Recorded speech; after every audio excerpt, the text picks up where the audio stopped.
मंचावरील उपस्थित मान्यवरांना विनंती करतो की ज्यांच्या नावानं हे विद्यापीठ चालतं ते परमपूज्य स्वामी रामानंद तीर्थ यांच्या प्रतिमेचं आपण पूजन करावं आणि कार्यक्रमास सुरुवात करावी.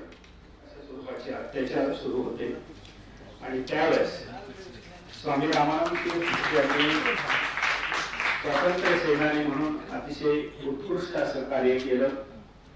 मोठा बाणा घेऊन त्यांनी आयुष्यभर कार्य केलं. त्याचा गौरव म्हणून या विद्यापीठाला स्वामी रामानंद तीर्थ यांचं नाव देण्यात आलेलं आहे.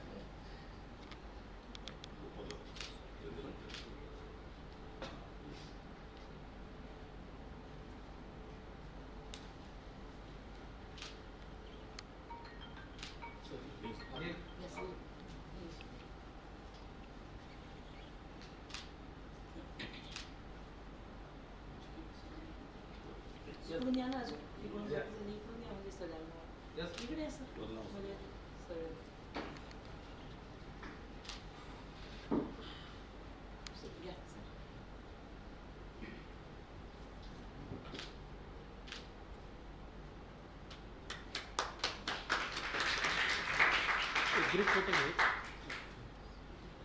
हा इकडे समोर पहा.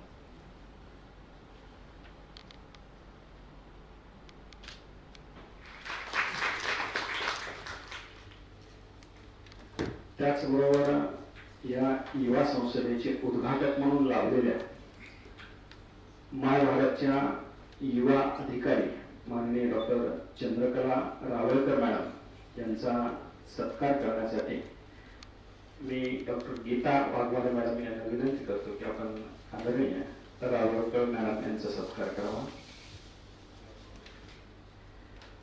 माय भारतच्या माध्यमातून हजारो युवकांना स्वतःच्या पायावर उभा करण्यात, आत्मनिर्भर करण्यामध्ये मॅडमचं अतिशय महत्त्वाचे योगदान आहे. त्याचबरोबर शासनाच्या योजना या विद्यार्थ्यांपर्यंत, सर्वसामान्यांपर्यंत घेऊन जाण्यासाठी त्यांनी अतिशय मेहनतीनं आयुष्यभर कार्य केलेलं आहे. त्यानंतर या विद्यापीठाचे सन्माननीय जनसंपर्क अधिकारी डॉक्टर अशोक कदम सर यांचं स्वागत करण्यासाठी नांदेड जिल्ह्याचे जिल्हा समन्वयक डॉक्टर भागवत पस्तापुरे सर यांना विनंती करतो की आपण आदरणीय डॉक्टर अशोक कदम सर यांचं स्वागत करावं.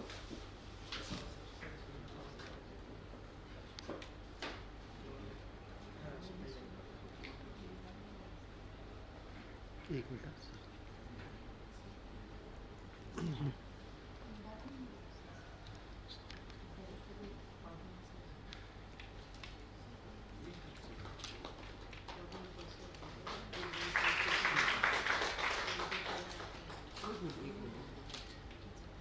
यानंतर दूरस्थ शिक्षण विभागाचे संचालक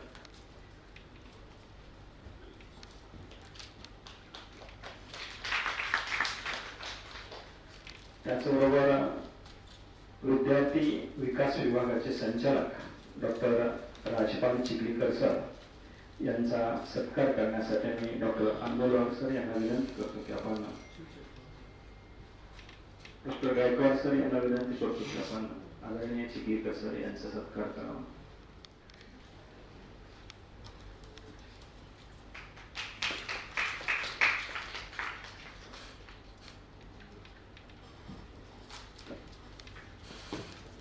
यानंतर डॉक्टर अमोल इंगळे सरांना विनंती करतो की आपण राष्ट्रीय सेवा योजना विभागाचे संचालक डॉक्टर मारुती गायकवाड सर यांचा सत्कार करावा. पुस्तक घ्या.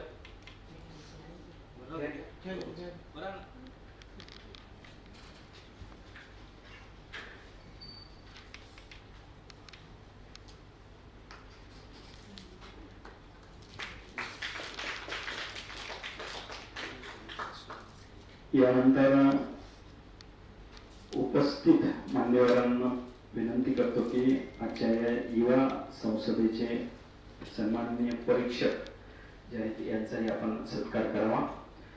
लातूर नांदेड जिल्ह्याचे सन्माननीय राष्ट्रीय सेवा योजनेचे जिल्हा समन्वयक व इंदिरा गांधी वरिष्ठ महाविद्यालयातील प्राध्यापक डॉक्टर भागवत पस्तापुरे सर यांना विनंती आहे की आपण मंचावरती यावं. मान्यवरांना विनंती आहे की त्यांचा आपण सत्कार करावा.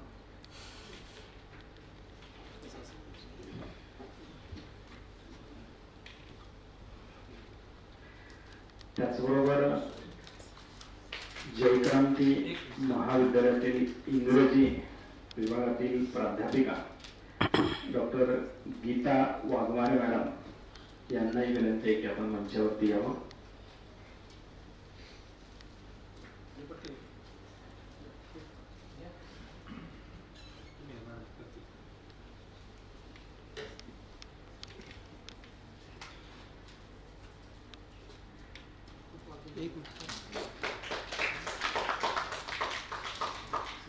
त्यानंतर शिवनेरी महाविद्यालय शिवरामपार येथील डॉक्टर हिंदी विषयाचे प्राध्यापक डॉक्टर अमोल इंगळे सर यांनाही विनंती आहे की आपण मान्यवरांच्या हस्ते सत्कार स्वीकारावा. त्यानंतर राजीव गांधी महाविद्यालय मुदखेड जिल्हा नांदेड येथील प्राध्यापक डॉक्टर दत्ताजी मेत्रे सर यांना विनंती आहे की आपण मंचावरती यावं.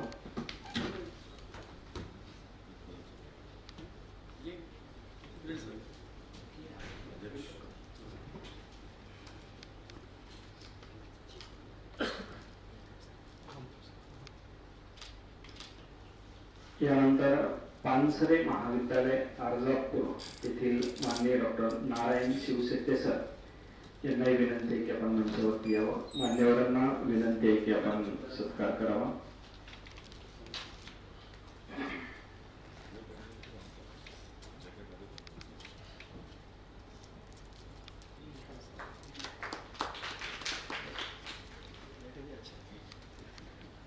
यानंतर हा सत्काराचा कार्यक्रम थोड्या वेळासाठी आपण थांबवणार आहोत.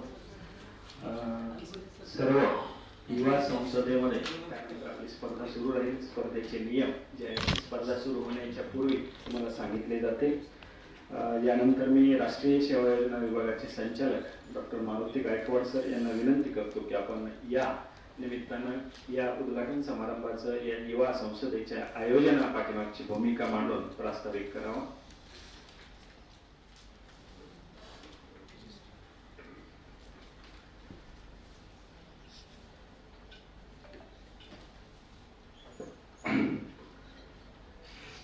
आज आपल्या विद्यापीठात युवा व क्रीडा मंत्रालयाच्या अंतर्गत विकसित भारत युवा संसद 2026 च्या निमित्ताने युवकांना बोलवण्याची संधी मिळावी हा शासनाचा हेतू उद्देश आहे आणि त्या अनुषंगाने आज या जे विकसित भारत युवा संसदेच्या अनुषंगाने आजच्या या कार्यक्रमाचे अध्यक्ष आपल्या विद्यापीठाचे IQESचे समन्वयक डॉक्टर रेड्डी सर, उद्घाटक म्हणून जे माय भारत नांदेडचे युवा अधिकारी म्हणून ज्यांच्यावर केंद्र शासनामार्फत धुरा सोपवलेली आहे. खरं तर शासनाचे जे जे उपक्रम आहेत ते उपक्रम या शासनाच्या उपक्रमाच्या निमित्ताने आदरणीय उद्घाटक डॉक्टर रावळकर मॅडम, विचारपीठावर उपस्थित डॉक्टर नेहालानी सर, आपले जनसंपर्क अधिकारी डॉक्टर अशोक कदम सर आणि विद्यार्थी कल्याणचे संचालक, विद्यार्थी विभागाचे संचालक डॉक्टर चिखलीकर सर आणि माझ्या समोर बसलेले जिल्हा समन्वय राष्ट्रीय सेवा योजनेचे पस्तापुरे सर, नोडल ऑफिसर सूत्रसंचालन करणारे डॉक्टर अलगुले सर, जे आपण परीक्षक म्हणून आम्ही इथं आपल्याला बोलावलेलं आहे ते सर्वच परीक्षक doctor Dattaji Metre sir, Narayan Shivshette sir, doctor Amol Ingale sir, Waghmare madam, आणि आपण परीक्षक म्हणून जी भूमिका बजावणार आहे, खरं तर युवकांना या विकसित युवा संसदेच्या निमित्तानं त्यांना बोलवण्याची संधी प्राप्त झालेली आहे. इथून आपल्याला महाराष्ट्र राज्य, तिथून पुन्हा आपल्याला नवी दिल्ली, भारत सरकारपर्यंत, म्हणजे आपल्याला पंतप्रधानापर्यंत आपल्याला तिथपर्यंत जाता येतं, बोलता येतं. खरं तर पूर्वी एक म्हण होती, बोलणाऱ्याचे अंबारी सुद्धा विकल्या जातात, पण न बोलणाऱ्याचं काहीच होत नाही. आणि म्हणून युवा संसदेच्या निमित्तानं आपल्याला युवकांना बोलण्याची संधी मिळणार आहे, ती प्राप्त होणार आहे. तर मी सर्वच विद्यार्थ्यांचे युथ पार्लमेंटच्या निमित्तानं ऑनलाईनच्या माध्यमातून आलेले सर्वच युवकांचे मी युवकांना शुभेच्छा देतो. आलेल्या सर्वच मान्यवराचे, विचारपीठावरील मान्यवराचे, आयोजक या नात्याने मी धन्यवाद व्यक्त करून मी माझं लांबत चाललेलं प्रस्तावित इथं थांबवतो. पुनश्च एकदा धन्यवाद.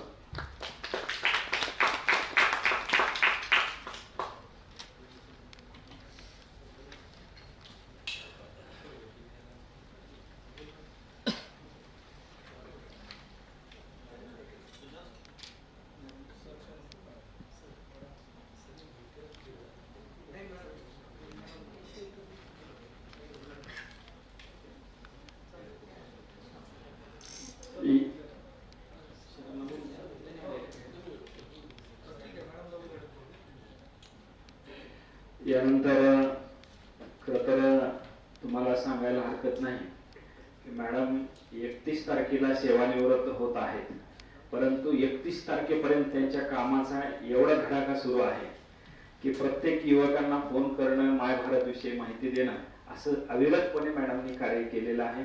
आज आम्हाला सुद्धा प्रत्यक्ष मॅडमचे विचार ऐकण्याची संधी या ठिकाणी उपलब्ध झालेली आहे. मी मॅडमला विनंती करतो की आपण आम्हाला मार्गदर्शन करा.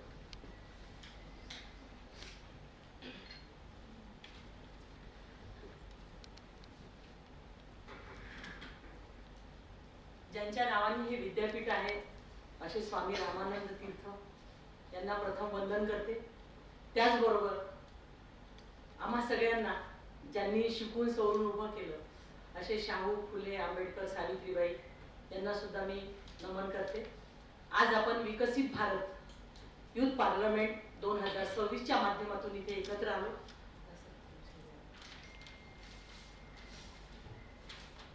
या कार्यक्रमासाठी आपल्याला कार्यक्रमाचे अध्यक्ष म्हणून डॉक्टर सुरेंद्रनाथ रेड्डी सर आज इथे उपस्थित झाले. त्याचबरोबरच प्रमुख अतिथीमध्ये डॉक्टर किशोर कदम सर, जनसंपर्क अधिकारी PRO, doctor Ashok Kadam sir, doctor Rajpal Chikhlikar sir, आदरणीय नीलानी सर, उनको नहीं मैं डॉक्टर बोलूंगी, मेरे बहुत पुराने दोस्त हैं. परीक्षकामध्ये आलेले आमचे सर्व परीक्षण करणारे मंडळी, doctor Bhagwat Pastapure sir, doctor Geeta madam, doctor Amol sir, doctor Metre sir, doctor Narayan Shivshette sir, त्याचबरोबरच NSS चे सर्व कार्यक्रम अधिकारी आणि विकसित भारतच्या माध्यमातून जे सहभागी होण्यासाठी आलेले आहे माझे सर्व युवक मित्र. आपणास माहीत असेल की माय भारत हे याचं पूर्वीचं नाव नेहरू युवा केंद्र होतं आणि नेहरू युवा केंद्राच्या माध्यमातून आपण असंख्य कार्यक्रम घेतलेले आहेत. मागील 2 वर्षापूर्वी मेरी माटी मेरा देशच्या माध्यमातूनही सर आपण इथे कार्यक्रम घेतला होता आणि त्या कार्यक्रमाचा समारोप दिल्लीमध्ये होता आणि तेव्हा नेहरू युवा केंद्राचं नामकरण माय भारत मध्ये झालं. माय भारत हे युवा कार्य व क्रीडा मंत्रालयाच्या अधीनस्थ आहे आणि त्या माध्यमातून वेगवेगळे कार्यक्रम आपण बघितलं असेल. नुकतंच विकसित भारत आपण घेतला, विकसित भारत नंतर आपण क्विज सुद्धा घेतलं. असे वेगवेगळे कार्यक्रम आपण घेतो, परंतु त्यामध्ये एक महत्वाची अट अशी आहे की प्रत्येक युवकाने आपलं रजिस्ट्रेशन हे विकसित भारतच्या माध्यमातून माय भारत पोर्टलवर करणे गरजेचं आहे. माय भारत पोर्टलचं व्हॉट्सअप पण झालेलं आहे, माय भारत पोर्टलचं स्वतः पोर्टल पण झालेलं आहे. आपण कुठेही जिथे असाल तिथे त्या माध्यमातून आपण आपलं रजिस्ट्रेशन करून या कार्यक्रमासाठी सहभागी होतात. या अगोदर आपल्या युवकाची कन्सेप्ट ही वयाची 18 ते 29 वयोगट होती, परंतु नंतर आता 15 ते 29 झालेली आहे.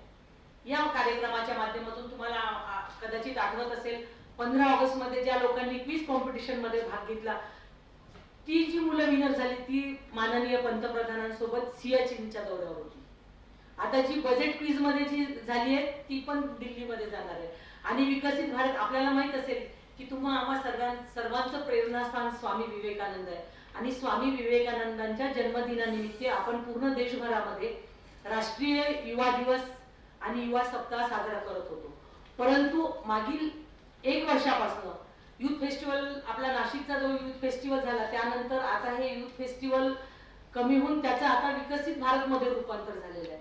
मग त्यामध्ये सर्वच आहे, आपले सांस्कृतिक असतील, कल्चरल असतील, वक्तृत्व, पेंटिंग, म्हणजे युवकांच्या कलागुणांना, युवकांमधील जे कलागुण, सुप्त कलागुण आहे त्या कलागुणांना विकसित भारतच्या माध्यमातून प्लॅटफॉर्म देण्याचं काम माय भारतच्या वतीने होते.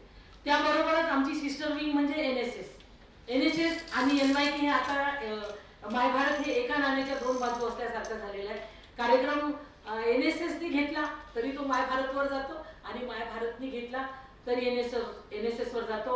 युवा कार्य व क्रीडा मंत्रालयाची ही 2 शाखा आहे आणि या युवकांच्या माध्यमातून आपण देशभरातच नाही तर आपण आता परदेशामध्ये सुद्धा युथ मुवमेंट्स आपल्या सुरू झालेले आहेत. त्या अगोदर आपण युथ पार्लमेंटच्या माध्यमातून आपण आपले परदेशी युवक सुद्धा जात आहेत. आता फॉरेन डेलिगेशन सुद्धा सुरू झालेले. पहिले नॅशनल इंटिग्रेशन कॅम्पच्या माध्यमातून सुद्धा आपले फॉरेन डेलिगेशन्स गेलेले आहेत आणि यावर्षी सुद्धा जातील.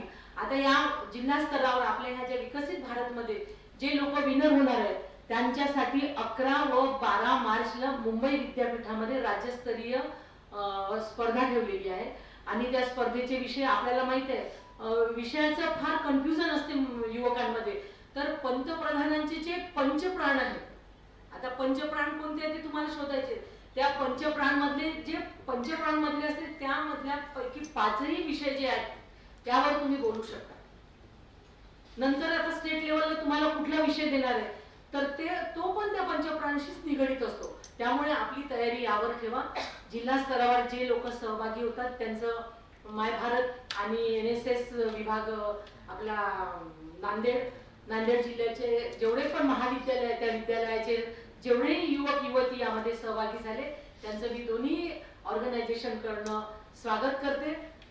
मंचावर बसलेले उपस्थित मंडळी त्यांचं सुद्धा स्वागत करते. आणि सगळ्यांना सर्वात म्हणजे महत्वाचं सांगायचं म्हणजे या कार्यक्रमाचं आयोजन ज्यांनी केलं डॉक्टर मारुती गायकवाड सर, त्याचबरोबरच मागील वर्षी आपला विकसित भारतचा विद्यापीठाचाच कार्यक्रम होता तो गेल्या वर्षी जनक्रांती महाविद्यालय लातूरमध्ये आयोजित केला. तर तेव्हाचे अलगुले सर मॅडम आणि इथे सगळे उपस्थित आहेत. सगळ्यांना या कार्यक्रमाचा अनुभव आहे. आपल्याला कदाचित आठवत असेल कोरोना काळामध्ये आपली ही विकसित भारतची ही ऑनलाईन पण भाषण स्पर्धा झाली. म्हणजे अखंडित 2019 पासून ही विकसित भारतची जी युथ पार्लमेंट आहे ही अखंड सुरू आहे. त्यामध्ये कुठल्याही वर्षी म्हणजे खंड पडला नाही आणि असंख्य म्हणजे त्या वर्षापासून सुरू आहे. यावर्षी थोडं लेट झालेलं आहे. ऍक्च्युअली ही 12 जानेवारी मध्येच जे लोक स्टेट आणि स्टेट मधून जे राज्य स्तरावर येतात त्यांचं नॅशनल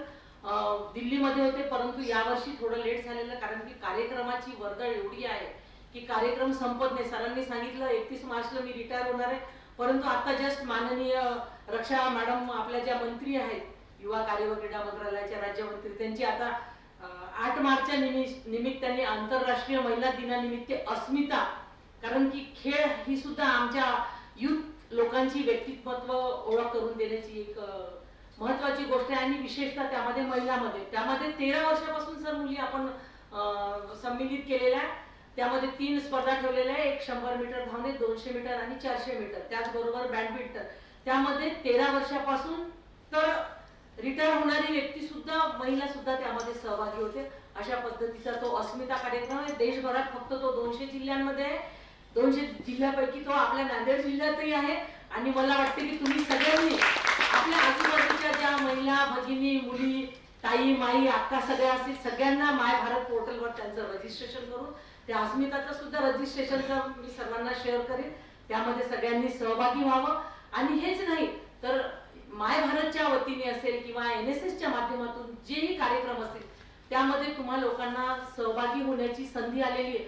पहिले राज्यस्तरावर होत होतं, जिल्हा स्तरावर होत होतं, मग राज्यस्तरावर, जिल्हा स्तरावर आलं तर कुलगुरू साहेब असतील, जिल्हाधिकारी असतील, आमचे डिस्ट्रिक्ट युथ ऑफिसर असतील, एवढे गेस्ट राहायचे. परंतु आता तुम्हा लोकांना पंतप्रधानांसोबत बसण्याची, पंतप्रधानांना प्रश्न विचारायची, तुमच्या शंका समाधान करण्याची, एवढंच नव्हे तर कुठल्या कार्यक्रमामध्ये तुमच्या काय सूचना आहेत आणि तुम्हाला काय पाहिजे याची तुम्हा लोकांना संधी मिळालेली आहे. कारण की जोपर्यंत बाळ हे रडत नाही तोपर्यंत त्याची आई त्याला कडेवर उचलून घेत नाही.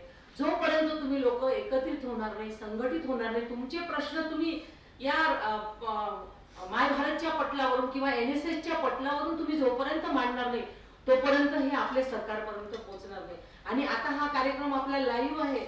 हा प्राईम मिनिस्टर ऍपवर डायरेक्ट जातो आणि स्वतः संसदेमध्ये स्क्रोलिंग सुरू असतं. माय भारतचे जेवढे कार्यक्रम असतील ते सर्व पंतप्रधान नरेंद्र मोदी ऍपवर जातात. ते स्वतः बघतात आणि स्वतः संवाद साधतात. आता यामध्ये जे विनर होतील त्यांचा विज्ञान भवन मध्ये कार्यक्रम होईल. मी सगळ्यांना शुभेच्छा देते. जरी आपण राज्यस्तरासाठी आपला 1 क्रमांक गेला तरी मी तर असं म्हणेल की माझे जास्तीत जास्त नांदेडच्या जास्तीत जास्त युवकांनी त्यामध्ये जावं, त्यामध्ये पार्टिसिपेट करावं अशा मी शुभेच्छा देते. आणि आज या आपल्या विकसित भारत युथ पार्लमेंट 2026चं उद्घाटन झालं असं मी आपलं जाहीर करते आणि थांबते. तुम्हाला सगळ्यांना शुभेच्छा देते. आपण सर मला इथे बोलावलं, माझा जो सन्मान केला त्याबद्दल मी विद्यापीठ, आदरणीय कुलगुरू सर आणि त्यांचे सर्व सहकारी त्यांचे मी आभार व्यक्त करते आणि थांबते. धन्यवाद. धन्यवाद मॅडम.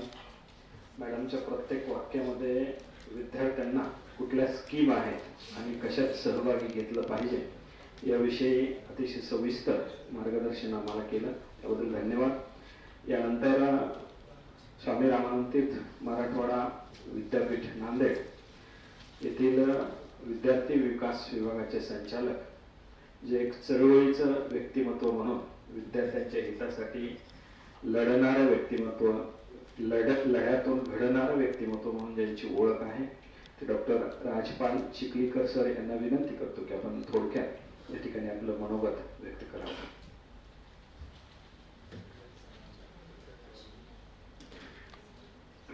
धन्यवाद सर. आजच्या कार्यक्रमाला प्रमुख उपस्थिती रारोळकर मॅडम, तसेच आमचे IQC coordinator Reddy sir, PRO doctor Kadam sir, distance एज्युकेशनचे डायरेक्टर नीलानी सर व आमचे प्रिय मित्र डायरेक्टर NSSचे डॉक्टर मारुती गायकवाड. आज my Bharat Nanded and national service scheme NSS यांच्या माध्यमातून हा जो काही उपक्रम राबवत आहेत आणि त्या उपक्रमाच्या माध्यमातून आजचा विषय आहे 50 years after the emergency, A lesson for Indian democracy. मला वाटतं की सर्व विद्यार्थ्यांना डेमोक्रेसी विषयी अभ्यास करून आलेलेच असतील, त्यांना मी शुभेच्छा देतो. परंतु हा विषय ठेवण्याचा याच्या पाठीमागाचं काहीतरी कारण असावं. एखादं भारत सरकार एखाद्या विषयाला हात घालतं, हे विषय ठेवला. वास्तविक जे काही इमर्जन्सी लादली गेली आहे 25 जून 1975 आणि 21 महिने चालली. त्याला कारण होतं तत्कालीन जे प्राईम मिनिस्टर इंदिरा गांधी होत्या 1971च्या लोकसभा इलेक्शन रायबरेलीमध्ये, जेव्हा समाजवादी पक्षाचे जे काही राज नयस यांनी अलाहाबाद हायकोर्टामध्ये त्यांच्या विरुद्ध याचिका दाखल केली. कशामुळं की इलेक्ट्रॉल मॅटरमध्ये माल प्रॅक्टिसेस झाले. It was one of the reason behind that. तर इमर्जन्सी लागू झाली. त्या इमर्जन्सीचे काय परिणाम झाले? इमर्जन्सीचे परिणाम असे झाले की असं आरोप केले जातात किंवा काही सिद्ध झाले असते त्या काळामध्ये व्यक्तीचे हक्क स्वातंत्र्य हिरावून घेतले, प्रेस सेन्सॉरशिप लादली गेली, जे काही विरोधी पक्ष नेते आहेत त्यांना धरपकड करण्यात आली, आणि तिसरं कारण म्हणजे नसबंदी. असे 4 कारण आहेत. म्हणजे त्या काळामध्ये सोशल, पॉलिटिकल, इकॉनॉमिकल अनरेस्ट होता त्या काळामध्ये. आणीबाणी हे कोणत्याही देशाला परवडणारी बाब नाही. आज आपण 2047 विकसित भारत एक लक्ष्य आपण ठेवतो. त्या अनुषंगाने हे रिमिनिसेन्स आहे, सिंहावलोकन आहे की इमर्जन्सी का लागू झाली, नवीन पिढीला कळण्यासाठी. आणि नवीन पिढी असो, नवीन पिढी किंवा आताचे काही विचारवंत आहेत, त्या काळामध्ये काही जे काही डायरेक्टर असतील, फिल्म डायरेक्टर असतील, कल्चर ऍक्टिव्हिटी, त्यांनी काही इमर्जन्सीला समर्थन केले. इमर्जन्सीच्या याच्यामध्ये काही समर्थनार्थ होते, विरोधात होते. या माध्यमातून इमर्जन्सी ही कोणत्याही देशाला परवडणारी बाब नाहीये. त्या संविधानाच्या ढाच्याला आघात आहे. संविधानिक बाबी अनरेस्ट होतात, आणि यापुढेही भारतामध्ये इमर्जन्सी होऊ नये या पाठीमागे उद्देश असा असू शकतो. तरी या जमलेल्या सर्व विद्यार्थी मित्रांना, गुरुजन वर्ग आणि प्राध्यापक यांना मी सगळ्यांना शुभेच्छा देतो. पुढील कार्यक्रम माझे 2 शब्द पूर्ण.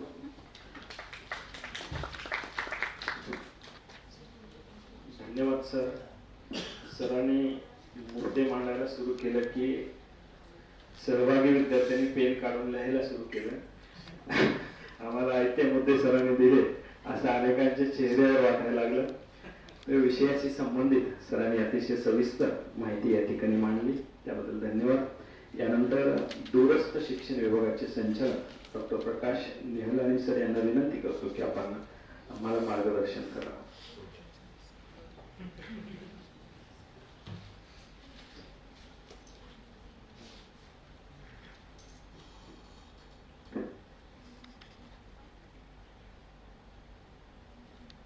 आज के इस कार्यक्रम की अध्यक्षता मेरे मित्र चंद्रकला मैम, एनएसएस के डायरेक्टर श्री गायकवाड़ सर,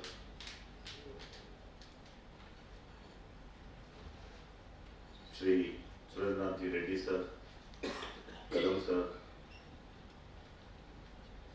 अभी अभी जिन्होंने आपको डेमोक्रेसी का एक अद्भुत एग्जाम्पल बताया, ऐसे हमारे मित्र और सभी विद्यार्थीगण। दोस्तों, विश्व के जितने भी नागरिक हैं उन सभी से हमारे पास एक चीज अतिरिक्त है, और वो ये है कि हम विश्व के सबसे बड़े लोकतांत्रिक देश के नागरिक हैं। Yes, we are the citizen of that country which is the most biggest, सबसे बड़ी डेमोक्रेसी हमारे देश की है। और आज का विषय भी उसी से संबंधित है।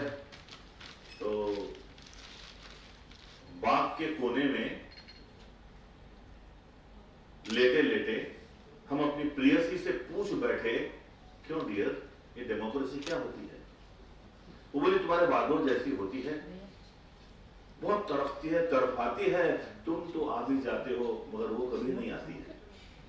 दोस्तों, ये शब्द हैं अशोक चक्रधर जी के, जिन्होंने एक पत्रकार से पूछा था कि डेमोक्रेसी क्या होती है, तो उस पत्रकार ने जवाब दिया कि जनता के द्वारा, जनता के लिए, जनता की जहां ऐसी तैसी होती है वो डेमोक्रेसी होती है। दोस्तों, कोई भी जो कवि अपने शब्द जब निकालता है तो वो एक आईना होता है समाज का। तो उस समय अशोक चक्रधर के ये शब्द थे,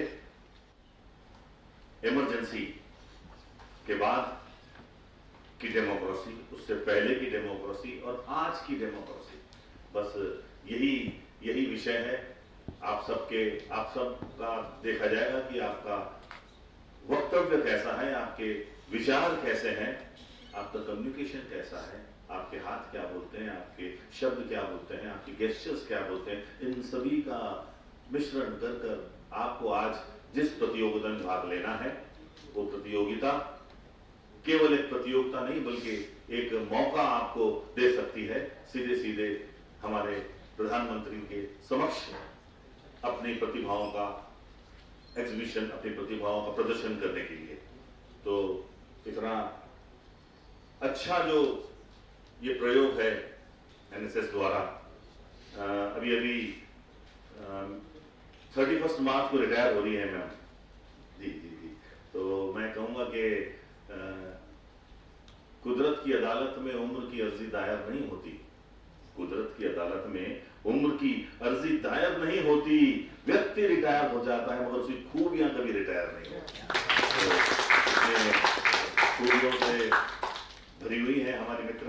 तो बिल्कुल जो ध्येय नेहरू युवा केंद्र, मुझे वही याद है, नेहरू युवा केंद्र, जो कि अभी पवित्र हो चुका है एक अलग नाम से। एनएसएस, उन्होंने कहा कि हमारी सिस्टर कंसर्न है, एनएसएस ब्रदर कंसर्न है, मारुति जी है वहां पर जी। तो आप सभी को यही शुभकामनाएं हैं कि आप अपने वक्तव्य का, अपने विचारों का बहुत अच्छा यहाँ प्रदर्शन करें। मैं सीधे आज के युग में सबसे जो डेमोक्रेसी का जो उपयोग हो रहा है वो इसलिए हो रहा है क्योंकि मीडिया, मेरे पड़ोस में ही बैठा है, जो मीडिया जो है वो स्ट्रांग हो गया दोस्तों। आज मीडिया केवल सोशल मीडिया नहीं है, आज मीडिया के आप भी एक उसी के व्यक्तिमत्व है, आप भी उसी का एक भाग है। क्योंकि मीडिया अब ऐसा नहीं रहा कि केवल पत्रकारों के हाथ में, आज सोशल मीडिया आने से हर व्यक्ति पत्रकार है। आपका संदेश अगर कोई नहीं सुनता, किसी अखबार में नहीं छपता, तो आप क्या करते हैं, आप मोबाइल निकालते हैं और स्वयं पत्रकार बन जाते हैं। तो इस युग में, इस मीडिया के युग में जो डेमोक्रेसी का अर्थ बदल गया है, बस उस अर्थ का जो एक्सप्लेनेशन है वो आपको आपके वक्तव्य में देना है, आपके विचारों में देना है। तो मैं एक बार फिर आप सभी को बहुत बहुत शुभकामनाएं देता हूं कि बिल्कुल अच्छी तरीके से आप अपने व्यक्तिमत्व, आपके विचारों को यहाँ प्रदर्शित करें। धन्यवाद।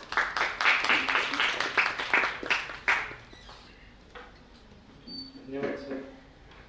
सर एक उत्कृष्ट प्रशासकाबरोबर एक उत्कृष्ट असे हिंदीचे कवी पण आहेत आणि त्यांनी कवितेच्या माध्यमातून आपणास मार्गदर्शन केलं, त्याबद्दल धन्यवाद। यानंतर कार्यक्रम कुठलाही घेतला तरी IQAC ला जमा करावा लागतो आणि IQAC त्याचे चिरफाड करून अतिशय चांगल्या पद्धतीने जे चांगल्या बाबी आहेत त्या नॅकला असेल किंवा विद्यापीठाच्या वेबसाईटला असेल किंवा इतर अहवालामध्ये त्या घेतल्या जातात। तसंच अनेक कार्यक्रमाच्या रिपोर्टिंग त्यांनी अतिशय चांगल्या पद्धतीने वेबसाईटला किंवा नॅकच्या SSR मध्ये मांडलेले आहे। ते doctor Surendranath Reddy sir IQAC समन्वयक, त्यांना विनंती करतो की आपण या उद्घाटन समारंभाचा अध्यक्षीय समारोप करावा।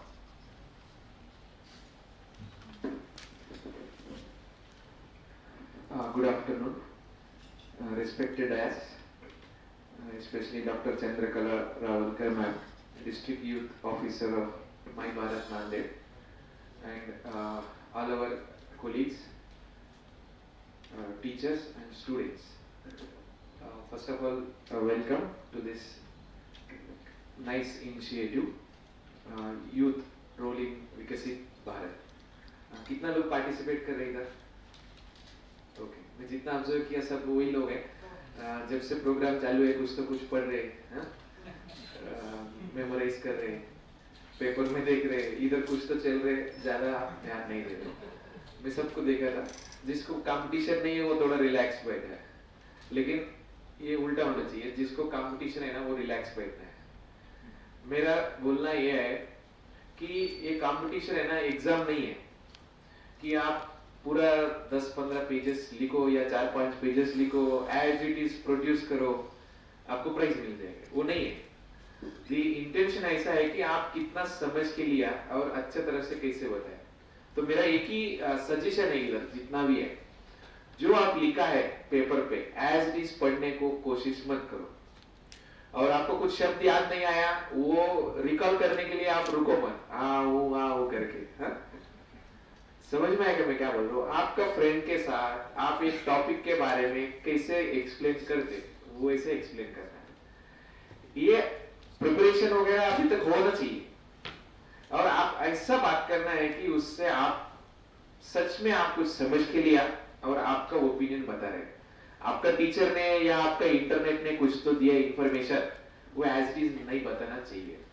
कंपटीशन का एक बेस्ट पार्ट में बता दो, आप इधर आके स्टेज पे बात करो या लेक्चर दो या किसी का भाषण दो या कंपटीशन, आपको आपका आइडियाज बताना चाहिए। उसके लिए आप पहले स्टडी करना चाहिए, इंफॉर्मेशन गैदर करना चाहिए। लेकिन इधर आने के बाद या आपका भी कंपटीशन चालू हो गया, आप पेपर तो नहीं देख रहे होंगे लेकिन आप माइंड में से ऐसा पढ़ रहे जो फर्स्ट लाइन क्या है, सेकंड लाइन क्या है, थर्ड लाइन क्या है, कुछ बीच में मिस हो गया, उधर ही रुक जाते। ऐसा कुछ ये नहीं होता। इट इज ए टॉपिक, ऐसा टॉपिक है आप अच्छा तरफ से आपका विजन व्यू एक्सप्लेन कर सकते हैं। नहीं, ये 2047 विकसित भारत 2047, वो क्या रीजन है? 2050 रख सकते थे, कुछ राउंड अप करके कुछ तो रख सकते ना। 100 years ऑफ इंडिपेंडेंस। तो 100 years ऑफ इंडिपेंडेंस जब सोचा था, हम इकोनॉमिकली स्ट्रांग होना चाहिए, डेवलप कंट्री होना चाहिए, डिजिटली इनोवेशंस लाना चाहिए, डिजिटल कैंपस या डिजिटल इंडिया जो बोलते हैं वो होना चाहिए, राइट। और एक सोशल इकोनॉमिक बैलेंस आना चाहिए, कोई कम है कोई ज्यादा है वैसा नहीं। ये एक्चुअली विजन है। वो विजन कौन ला सकते हैं? इवन यूथ का कंट्रीब्यूशन जो है वो सबसे इंपॉर्टेंट। अभी भी 20 साल जो आगे होने वाला है, ओके 20 साल है ना अभी टाइम, ये नहीं 2047, हाँ 2047 जो है, अभी 2026 है ना, 21 इयर्स है। 21 इयर्स में आप देश का कंट्रीब्यूशन आप कर सकते कि नहीं कर सकते? ऐसा नहीं है 1 महीना है, 2 महीना है, 1 साल है, बहुत टाइम है, आप सच में कंट्रीब्यूट कर सकते हैं। ओके, तो यूथ का जो विकसित भारत में रोल जो है, स्किल्ड प्रोफेशनल्स आना। जैसा मैं बताया ना, बहुत बार हमारे पास डिग्री रहते लेकिन बोलने में, एक्सप्रेस करने में, हमारा स्किल दिखाने में हम पीछे हो जाते हैं। तो ये एक वन ऑफ द मोस्ट, जो बाकी कंट्री से हम कंपेयर किया, यही सेम पर्सन अमेरिका में गए ना, उन्होंने अच्छा परफॉर्म करते हैं। क्यों? हमारे पास नॉलेज है, टैलेंट है, लेकिन जो तरीका से यूज करना चाहिए वो नहीं कर रहे। तो स्किल्ड प्रोफेशनल्स तैयार होना है। एंड सेकेंड इंपॉर्टेंट है साइंटिफिक टेम्पर, जो इनोवेशन रिसर्च होना चाहिए, वो अभी तक जितना एक्सपेक्टेड है वो नहीं हो रहा है।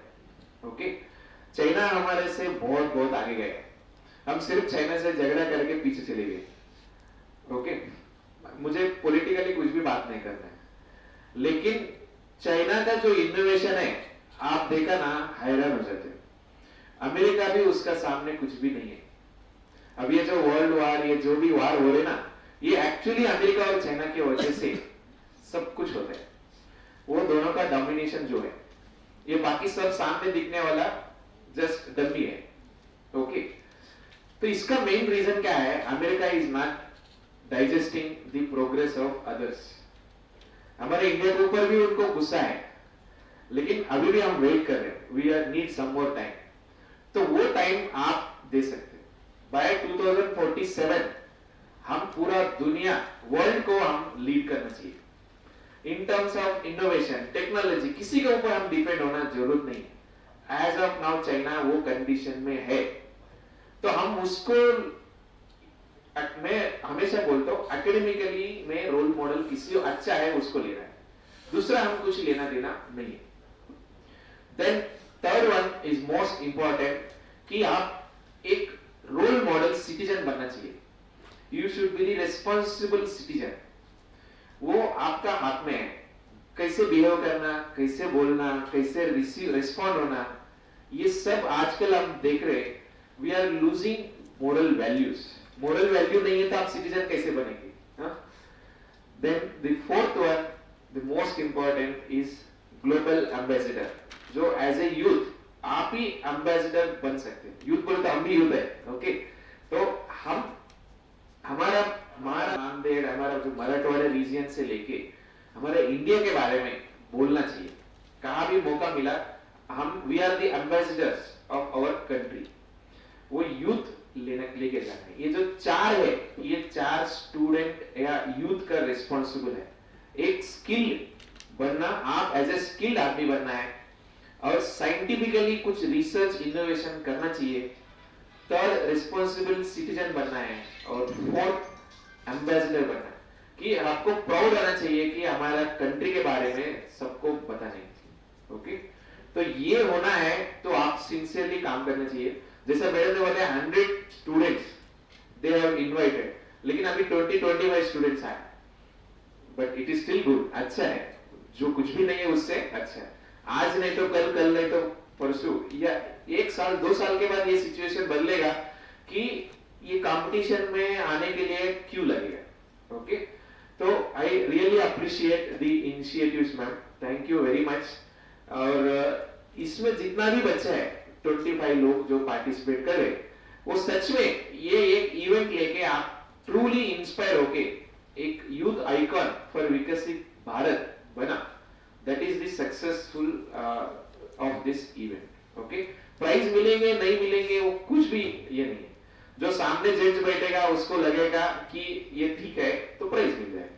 उनको वो टाइम पे आप एक्सप्लेन करते टाइम में थोड़ा गड़बड़ हो गया, उनको लगता है ये ठीक नहीं। So don't ever compare your progress with result. Final outcome जो है उससे हमेशा लिंक करना जरूर है, आपके एफर्ट्स के साथ लिंक करना है। रिजल्ट आ गया तो आप अच्छा है, रिजल्ट नहीं आया तो आप बुरा है, ऐसा नहीं। आप सच में मेहनत कर रहे कि नहीं कर रहे, that is personally I feel that it is the measurement of your hard work end success. आज नहीं तो कल कंपलसरी आपको रिजल्ट मिलेगा, आप हार्ड वर्क नहीं छोड़ो। Okay, so I don't take any time, even 1 minute extra. I wholeheartedly congratulate all of you in beginning itself कि आपने एक आगे कदम रखा है। जो लोग बैठेंगे, हो सकता है अभी आप यहाँ से जाने के बाद ना आपको फ्रेंड आपसे हंसेंगे, अरे आपको मिला नहीं, मुझे पहले मालूम था इसलिए मैं नहीं आया। ओके, दैट इज ऑल, वो वही स्टेज में रहेगा और आप एक स्टेप आगे आए, definitely it is your first step to success. Okay, so I wish everyone best wishes. एक ही याद रखना, आप पाठ करके इधर आके बोलना नहीं चाहिए। आपका मन में जो लगता है वो बताओ। अभी भी आपको देखो डिफरेंस आपको ही समझ में आते। अभी तक जितना पढ़ाई किया वो छोड़ दो, आपको इधर आने के बाद जो जो अच्छा लगता है वो बताओ। जिधर जिधर इंप्रूव होना है, जिधर जिधर आपका मन लगता है विकसित भारत में। और ऐसा भी नहीं बोल रहे सिर्फ ओनली इमरजेंसी के बारे में। इमरजेंसी वो जो है वो हमारा फ्रीडम के बारे में एक स्ट्रॉन्ग मैसेज दिया है। ओके, उससे ही रिलेट नहीं करना है, उससे आगे और वैसा सिचुएशन नहीं होना है, या वो सिचुएशन नहीं होने तो आगे क्या करना चाहिए, ये थोड़ा रिलेट करके बताओ। यदि आप लोग ने टॉपिक बनाए वाले रहते, पाठ किया वाले रहते, अभी ज्यादा चेंजेस नहीं होते। Anyhow, best wishes and present your best, give your best and leave anything to rest. Okay, and thank you. Congratulations, Director sir and other members for organizing such initiatives. And thank you, madam. राष्ट्रीय सेवा योजनेचे जिल्हा समन्वयक doctor Bhagwat प्रस्थापुरे sir यांना विनंती आहे की आपण या उद्घाटन सत्राचे आभार मानावे।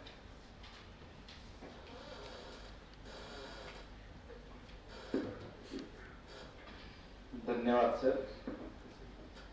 आदरणीय विचार मंच, आजच्या या कार्यक्रमाचे अध्यक्ष डॉक्टर सुरेंद्रनाथ रेड्डी सर यांनी आपला अमूल्य वेळ काढून या ठिकाणी उपस्थित राहिले आणि आम्हाला मार्गदर्शन केलं, त्याबद्दल सरांचे आभार। त्याचबरोबर आजच्या कार्यक्रमाच्या उद्घाटिका माननीय चंद्रकला रावळकर मॅडम या ठिकाणी आपला अमूल्य वेळ या ठिकाणी विद्यार्थ्यांना आम्हाला दिला आणि मार्गदर्शन केलं, त्याबद्दल आपलेही या ठिकाणी खूप खूप आभार। त्याचबरोबर या ठिकाणी उपस्थित असलेले प्रसिद्ध कवी डॉक्टर प्रकाश मेहलानीजी सर यांनीही आपला अमूल्य वेळ आम्हाला दिला, त्याबद्दल त्यांचे आभार। त्याचबरोबर डॉक्टर अशोकजी कदम सर, जनसंपर्क अधिकारी, आपणही आलात आणि आम्हाला आपला वेळ अमूल्य असा दिलात, त्याबद्दल आपलेही आभार. त्याचबरोबर या ठिकाणी राजपाल चिखलीकर सर उपस्थित झाले, त्यांचेही आभार. आणि तसेच या सर्व कार्यक्रमाचे नियोजन करणारे गायकवाड सर यांनी हा कार्यक्रम घडवून आणला, त्यासाठी मेहनत घेतली, आपलेही आभार. तसेच या ठिकाणी उपस्थित असलेले आमचे सर्व परीक्षकगण वेगवेगळ्या ठिकाणाहून आलेले आहेत.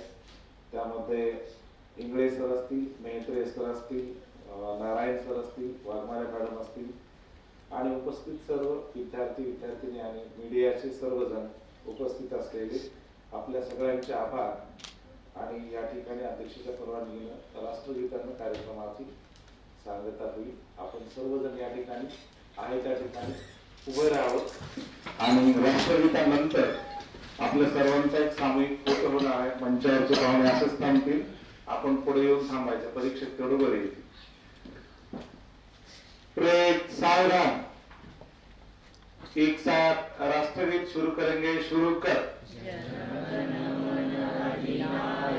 जय हे भारत भाग्य विधाता, पंजाब सिंध गुजरात मराठा द्राविड उत्कल वंग, विंध्य हिमाचल यमुना गंगा उच्चल जल वितरंग, तव शुभ नामे जागे, तव शुभ आशीष मागे, गाये तव जय गाथा, जनगण मंगलदायक जय हे भारत भाग्य विधाता.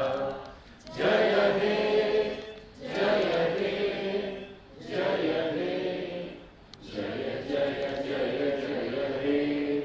भारत माता की जय. भारत माता की जय. भारत माता की. जय. पाहुणे वरच थांबतील मंचावर, आपण सर्वजण येऊन समोर थांबावं. कुछ पुरुष वर्ग भी आगे लाइए.